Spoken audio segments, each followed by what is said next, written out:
Assalamualaikum warahmatullahi wabarakatuh. Perkenalkan kembali, saya Miftah Rahmat Hadison dengan NPM 220682370 yang akan dari kelas metode numerik 03 dan juga mekanika fluida 03. Di sini saya akan menjelaskan mengenai pemahaman dari materi di minggu ketiga yang telah disampaikan oleh Pak Dai. Nah, sebelum masuk ke review materi selanjutnya ini, saya berharap kepada teman-teman untuk tetap conscious sehingga kita bisa memahami apa yang akan disampaikan oleh Pak Dai dan juga terhadap kehidupan kita teman-teman, sehingga kita bisa menjalani perkuliahan ini dengan tenang. Kita juga harus bersyukur kepada Tuhan Yang Maha Esa sehingga heart kita ini akan diberikan kemudahan untuk memahami materi-materi selanjutnya teman-teman. Oke, masuk ke materi. Di materi metode numerik kemarin, Pak Dai sempat menyinggung yang namanya FOMO dan juga CEMEO dan juga istilah-istilah lainnya seperti no problem atau NP. Nah, FOMO sendiri dengan kepanjangan fear of missing out, yang berarti itu adalah ketakutan di mana orang-orang ini takut akan tertinggal dari sekitarnya atau juga sahabat-sahabatnya gitu. Nah, ketika sahabat-sahabatnya menjalani suatu hal, dia bakal ngikutin tuh, padahal dia tidak paham-paham betul sama apa yang dikerjakan oleh temannya ini. Sehingga hal-hal tersebut juga bisa menjadi hal yang baik dan juga buruk. Hal yang baiknya adalah dia bisa mengikuti alur yang ada dan juga dia mungkin menambah ilmu baru. Sedangkan hal buruknya adalah itu bisa terjadi banyak hal, misal yang temennya lakuin tuh adalah hal yang buruk dan dia mengikuti itu, dan itu juga bisa jadi hal buruk juga dong buat si dia.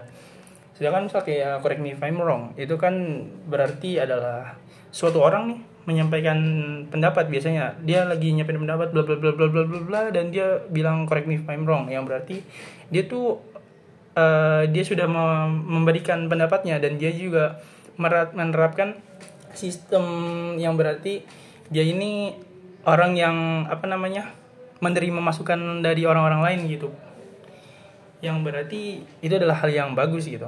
Dan dia berarti menerapkan yang namanya consciousness. Dia sadar diri kalau dirinya itu belum terlalu paham dan dia butuh masukan ya, sehingga dia menyebutkan kata correct me if I'm wrong. Nah, kemarin sempat dibahas juga yang ada soal nih dikasih sama Pak Dai. Soal tersebut adalah berupa pipa. Kita andaikan ini adalah sebagai pipa nih. Nah, pipa tersebut akan dialiri oleh fluida, bisa gas. Kalau nggak salah sih kemarin sih gas sih. Ada gasnya tuh panas banget, kayak mungkin ada di atas berapa ratus derajat Celcius mungkin. Nah, Pada ingin output yang dihasilkan oleh si pipa ini menjadi lebih rendah daripada suhu awalnya. Suhu awalnya misalnya masuk 100 derajat. Dia Padai pengen yang keluar ini sekitar 50 sampai 60 derajat doang. Nah, kemarin kita sempat bingung nih gimana caranya. Kemudian Padai menjawab dengan conscious thinking, yaitu dengan cara memberikan valve. Nah, itu bisa berlaku ketika suhu di dalamnya ini kan panas nih. Nah, sedangkan suhu di luar ruangannya ini lebih rendah daripada suhu yang di dalam. Ketika suhu yang di dalam ini melewati ini, itu kan bakal ya udah lewat aja gitu. Nah, gimana caranya? Yaitu dengan menyaring itu dengan valve gitu. Ketika valve-nya dibuka, cus, dia bakal merubah gitu kan, merubah suhunya ini menjadi exothermic, yang berarti suhunya tuh, energinya tuh bakal keluar ya. Yang kita tahu sifat energi itu adalah masuk ke bukan masuk sih, lebih ke keluar ke arah energi yang lebih rendah. Nah, hal itu terjadi sehingga suhu ini lebih rendah gitu.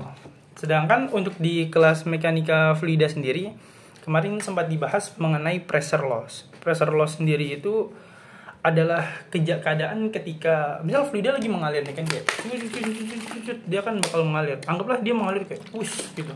Nah, itu pasti kita udah belajar nih di semester awal ini yang namanya viskositas. Ketika fluida mengalir, itu bakal terpengaruh oleh yang namanya gesekan. Gesekan ini menyebabkan yang namanya pressure loss. Pressure loss ini ya kehilangan daya yang dihasilkan gitu, sehingga dia bakal makin apa namanya, kan terjadi yang kayak bentuknya kayak D gini, yang kalau misalnya mepet sama ini dia viskositasnya sama dengan si dinding, sedangkan kalau makin tengah itu viskositasnya tuh makin apa namanya, makin besar gitu, dia jadi makin lebih gampang lah, lebih gampang buat mengalir, kecepatannya makin lebih besar.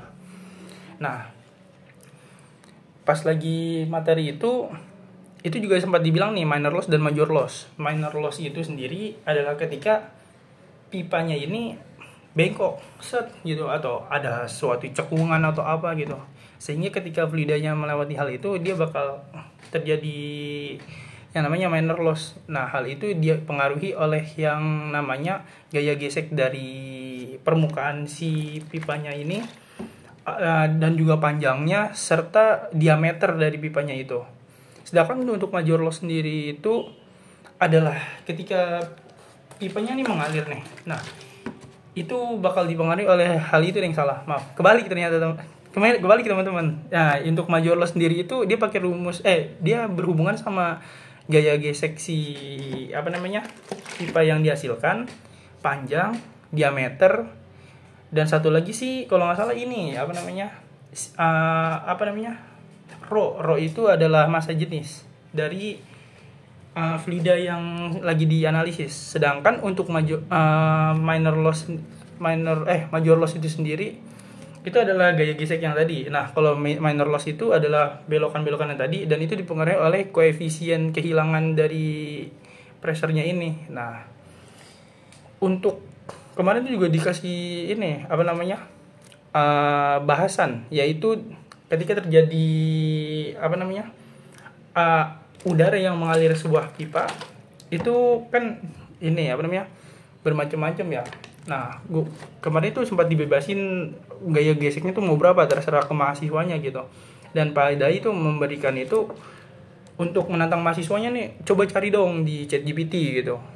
Mungkin di GPT nih hasilnya bakal kayak gimana. Terus beberapa orang ditarik ke depan dan menyampaikan apa yang udah mereka cari di ChatGPT.